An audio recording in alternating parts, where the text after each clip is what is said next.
वटसावित्री पौर्णिमा म्हटलं की डोळ्यासमोर उभं राहतं ते वडाच्या झाडाभोवती पूजा करणाऱ्या विवाहित महिलांचं चित्र. आपल्या पतीला दीर्घायुष्य लाभावं, संसार सुखाचा व्हावा आणि 7 जन्म हाच पती मिळावा अशी मनोभावे प्रार्थना करणाऱ्या महिलांची परंपरा अनेक वर्षांपासून सुरू आहे.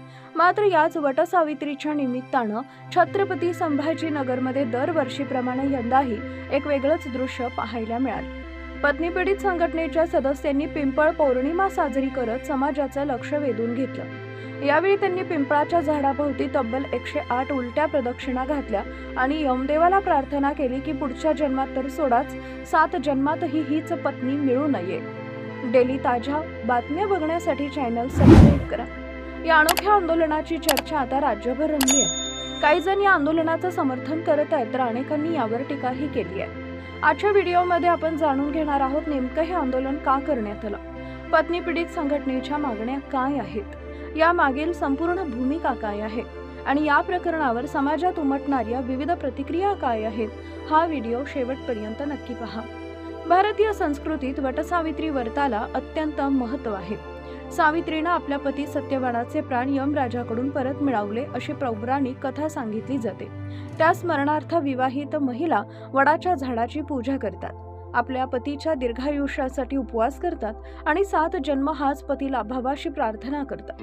ही परंपरा अनेक वर्षांपासून श्रद्धेनं पाळली जाते. पण छत्रपती संभाजीनगरमध्ये घडलं काही वेगळंच.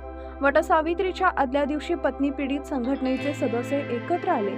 त्यांनी पिंपळाच्या झाडाची निवड केली. यानंतर सुरू झाला एक आगळा वेगळा उपक्रम. सदस्यांनी पिंपळाच्या झाडाभोवती तब्बल 108 उलट्या प्रदक्षिणा घातल्या. इतकंच नाही तर त्यांनी यमदेवाला उद्देशून प्रार्थना केली की आम्हाला पुढच्या जन्मात किंवा 7 जन्मात हीच पत्नी नको मिळायला.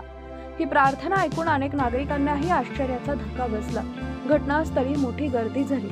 अनेकांनी मोबाईलमध्ये या आंदोलनाचे व्हिडिओ शूट केले आणि काही वेळातच हे व्हिडिओ सोशल मीडियावर व्हायरल झाले. पत्नी पीडित संघटना नेमकी काय म्हणते? संघटनेचे अध्यक्ष ॲडव्होकेट भरत फुलारे यांनी माध्यमांशी बोलताना सांगितले की समाजात केवळ महिलांनाच अन्याय सहन करावा लागतो असं नाही. अनेक पुरुष असे जे पत्नींकडून मानसिक छळ, खोटे गुन्हे दाखल करणे, आर्थिक शोषण, कौटुंबिक दबाव, मुलांपासून दूर ठेवणे अशा विविध प्रकारच्या समस्यांना सामोरं जात असल्याचा दावा करतायत. मात्र अशा पुरुषांच्या तक्रारी गांभीर्यानं घेतल्या जात नाही. त्यांच्यासाठी स्वतंत्र कायदेशीर संरक्षणाची गरज आहे. सरकारनं पुरुष आयोग स्थापन करावा, पुरुषांच्या तक्रारींची स्वतंत्र यंत्रणा उभी करावी अशी त्यांची प्रमुख मागणी आहे. उलट्या प्रदक्षिणाचं कारण काय? भारतीय धार्मिक परंपरेमध्ये 108 या संख्येला विशेष महत्त्व आहे. जपमाळेत 108 मणी असतात. अनेक धार्मिक विधींमध्ये 108 वेळा मंत्र जप केला जातो. याच प्रतिकात्मक संख्येचा वापर करत पत्नी पीडित संघटनेने 108 उलट्या प्रदक्षिणा घालून आपला निषेध नोंदवला. त्यांच्या म्हणण्यानुसार हा कोणत्याही धर्माचा अपमान नसून आपल्या भावना व्यक्त करण्याचा एक प्रतिकात्मक मार्ग आहे. समाजातील वाढती चर्चा. या आंदोलनानंतर सोशल मीडियावर मोठी चर्चा सुरू झाली आहे. काही लोक म्हणतात पुरुषांनाही न्याय मिळायला हवा, त्यांच्या अडचणी समाजासमोर यायला हव्यात, कायदा सर्वांसाठी समान असायला हवा.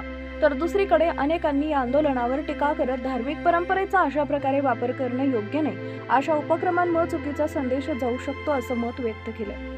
गेल्या काही वर्षात कौटुंबिक वादांमध्ये पुरुषांनाही मानसिक तणावाचा सामना करावा लागतो अशा घटना चर्चेत आल्या. काही प्रकरणांमध्ये पुरुषांनी न्यायालयात धाव घेतली तर काही प्रकरणांमध्ये आत्महत्यांसारख्या दुर्दैवी प्रकारही समोर आले. त्यामुळे पुरुषांच्या मानसिक आरोग्याचा विषय देखील चर्चेत येऊ लागलाय. मात्र याच वेळी महिलांवरील अत्याचार, कौटुंबिक हिंसा आणि अन्याय हे देखील वास्तव असल्याने दोन्ही बाजूंना न्याय मिळणं आवश्यक असल्याचं अनेक तज्ज्ञांचं मत आहे. कायदा काय सांगतो? भारतात महिलांच्या संरक्षणासाठी अनेक कायदे आहेत. उदाहरणार्थ घरगुती हिंसाचार प्रतिबंधक कायदा, हुंडाबळी विरोधी कायदे, महिलांच्या सुरक्षिततेसाठी विशेष विविध तरतुदी. मात्र पुरुषांसाठी अशाच प्रकारचे स्वतंत्र संरक्षणात्मक कायदे नाहीत. त्यामुळे पत्नी पीडित संघटना पुरुष आयोग स्थापन करण्याची मागणी सातत्यानं होतीये. आंदोलनाचा उद्देश, संघटनेच्या म्हणण्यानुसार त्यांचा उद्देश महिलांचा अपमान करणं नाही तर पुरुषांच्या समस्या समाजासमोर आणणं आहे. कायद्याचा गैरवापर झाल्यास त्या विरोधातही आवाज उठवणं गरजेचं आहे असं त्यांचं म्हणणं आहे. सोशल मीडियावर प्रतिक्रिया. हा व्हिडिओ व्हायरल झाल्यानंतर हजारो प्रतिक्रिया समोर आल्या. काहींनी लिहिलं पुरुषांचंही ऐकलं पाहिजे, तर काहींनी म्हटलंय हा उपक्रम विनोदी वाटतो पण विषय गंभीर आहे. काही सरकारनं पुरुष आयोग स्थापन करण्याची मागणी केली आहे, तर काहींनी अशा आंदोलनापेक्षा संवादातून प्रश्न सोडवण्याचा सल्ला दिला. तज्ज्ञ काय सांगतात? समाजशास्त्रांच्या मते आजच्या काळात वैवाहिक नात्यांमध्ये ताणतणाव वाढतायत. करिअरचा ताण, आर्थिक अडचणी, संवादाचा अभाव, अपेक्षांचं वाढलेलं ओझं, सोशल मीडियाचा प्रभाव या सर्व गोष्टींमुळे अनेक नात्यांमध्ये दुरावा निर्माण होतोय.